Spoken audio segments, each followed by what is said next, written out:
20 টাকা দাও। 20 টাকা তো ভাঙতি নাই। তাহলে কি 500 টাকার নোট? আমার কোনো আপত্তি নেই। নে এদিক থেকে ইয়ামিনটা 20 টাকা দিস। আচ্ছা, ও পিচ্চি মানুষ, এত টাকা দিয়ে কি করবে? আর একটু বড় হয়ে নেক। ও আজকে কি খাবি? আমি খাওয়া মুজা। যেটা কবি ওটাই নিবি। একটা পিৎজা, নাইলে একটা পাস্তা, নাহলে একটা চিকেন ললিপপ। ওকে। মামা চাপা সমোসা দিন তো। তোমার নানা পুরো 50 টাকা দিছে জানো। তোমারও 20 টাকা দিতে বলছিল, কিন্তু ও পুরো টাকা নিয়ে চলে গেছে। আমার বাচ্চা। ওই যাইসা বসছে।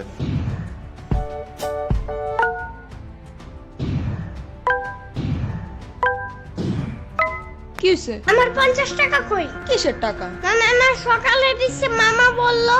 ফয়সালের বাচ্চা, আজ এরা চিল্লাচিল্লি। ওইটা আমার টিফিনের টাকা ছিল। মিথ্যা কথা। কালকেও নাকি তুমি আমার ভাঙতি টাকা নিয়ে গেছো। কিসের বাংটি? মানে ওই টাকাগুলো যেইগুলা হাতে নিয়ে নাড়াচাড়া করলে ঝুনঝুন শব্দ হয়। খেদে কাম নাই, তোমার বাংটি নিয়ে পড়ে থাকবো? আমি জানি তোমার ভাঙতির উপরে অনেক লোভ আছে। আন্দাজি। সত্যি, নাইলে ওই দিন টয়লেটে একটা কয়েন পড়ে গেছিল দেখা চমকে সুতা লাগে আবার উঠেছিল কেন? মিথ্যা কথা। তুমি এগুলা জানছো কেমনে? আমি কি জানি, মামা বলছে। ফয়সালের বাচ্চা, শুনো, এগুলা মিথ্যা কথা। ফয়সাল নিজেই তোমার ভাঙতে সবকিছু নিয়ে যায়, আমি নিজে দেখছি। কি? আবার ওই দিনও তোমার যে হালকের পুতুলটা হারাই গেছিল না, ওই নিজে ভাঙ্গারিয়ালার কাছে ওটা বিক্রি করে দিছে, জানো?